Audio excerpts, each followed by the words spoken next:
Welcome, foolish mortals. Spookagon here.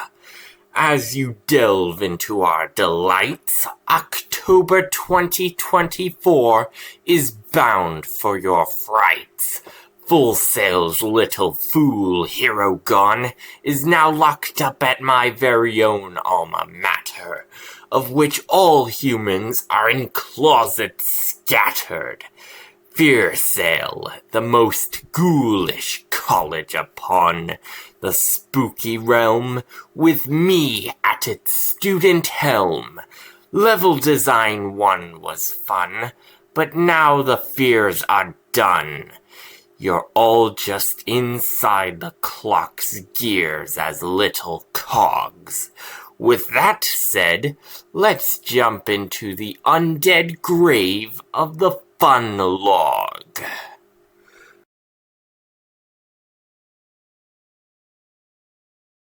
October 6th brought further improvements to tag teams, which may bring some screams. Utilizing active character logic, you fools, we updated logic that assumed there were two ghouls cleaning up their behavior as if it were school. In baseplayercontroller.cpp, we add a new line of code in call tag out. This code line will determine which player character on a tag team is active about. We set the active player from the game mode to possessed pawn on their tag team. In the game mode.h, we've changed some tombstones' names, where player 1 and player 2 variables were. Now active team 1 character and active team 2 character reside in the river Thames. Many areas of .cpp from game mode to character had the player 1 lines changed like oil in a tractor. In blueprints, there was such a fright after compile. Nodes were worried about the trappings for a while. From default camera to base character BP, they felt shattered like glass tiles. You see? However, with some time and fixing, they were back in the mixing. As many may know, the tutorial was Herogon's home run throw. But the hardest part is for Spookagon is the rhyming prose.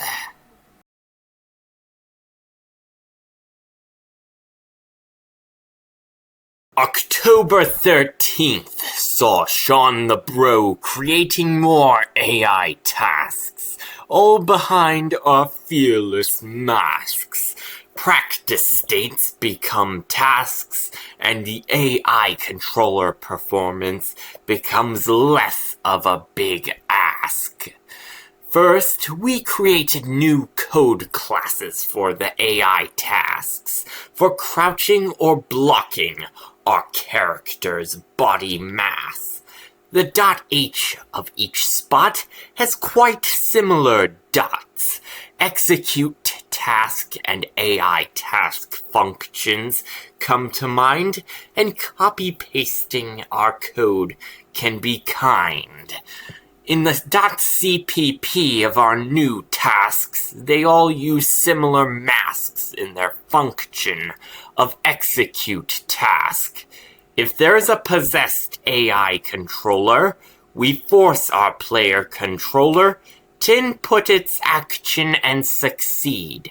If not, then the ghosts are busted and have failed indeed. Meanwhile, for the main function of UAI task, it has remained as empty as the corpse of a basilisk. And to top off all of that run, base AI controllers.h file has been included in the fearsome fun. Another run that my foolish human counterpart Herogon succeeded. But in our spooky world, he's rarely needed.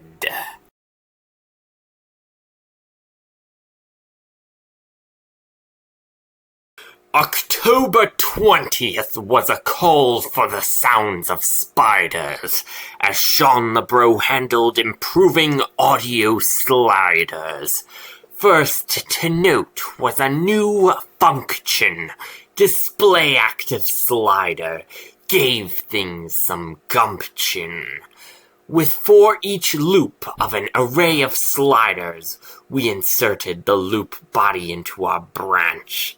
If our element equaled our slider ref input, we turned the color to orange most def.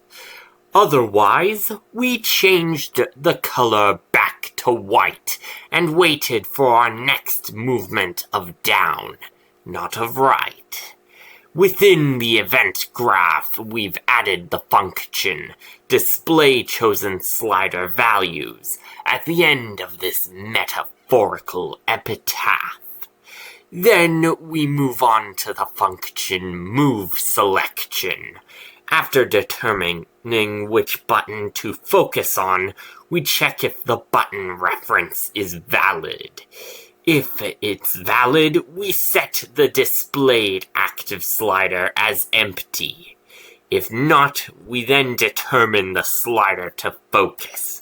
Before displaying active slider, if the current slider is valid, hocus pocus. After displaying our active slider, we then clear past selections before playing a sound effect as the final section. Before capping off the coverage of October 20th, I've got something to say. Herogon hopes to update things so the options UI is closer to Sean the Bro's, come what may. After all they've been through, their improvements should take root and continue.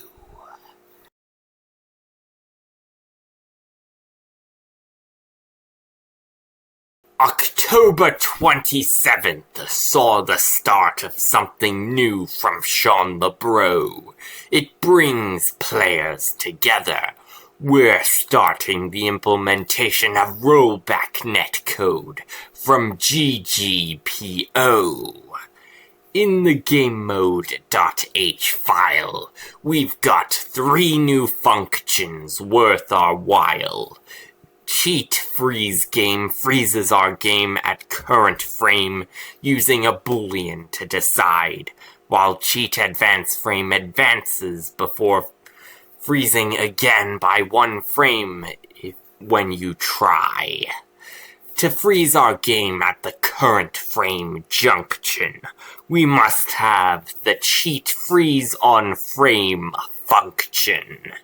In the .cpp, we've added an include line of kismet/gameplay-statics.huc.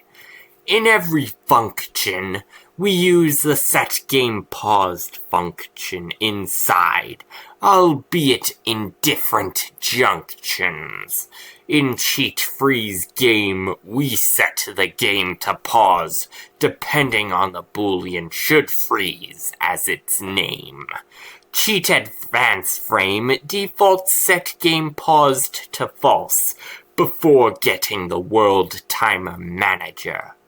When getting the World Timer Manager, we then call Cheat Freeze on Frame without danger. In Cheat Freeze on Frame, we set the game pause to be true, and that, my viewers, is almost the end too.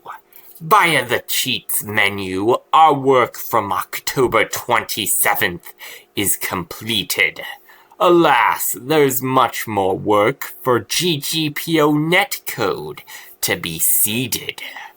Herogon may have succeeded in his efforts, but he wouldn't be able to handle any self-inserts.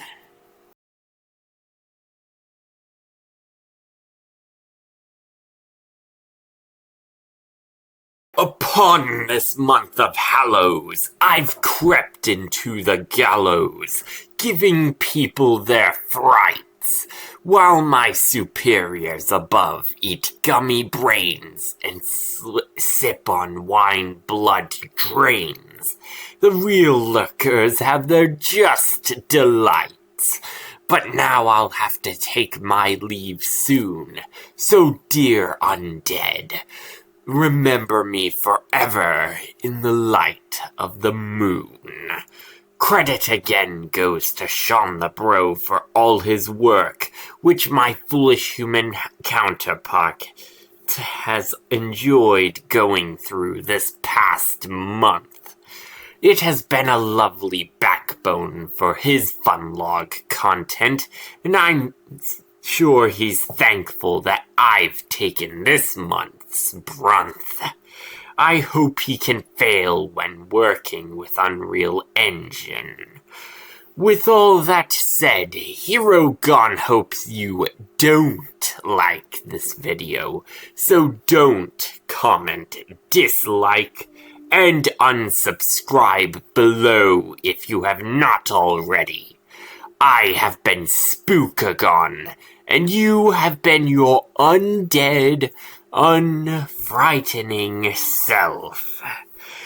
Thank you for tuning in, and I wish all meddlesome humans a most frightening Halloween, which may be the last of me you've seen.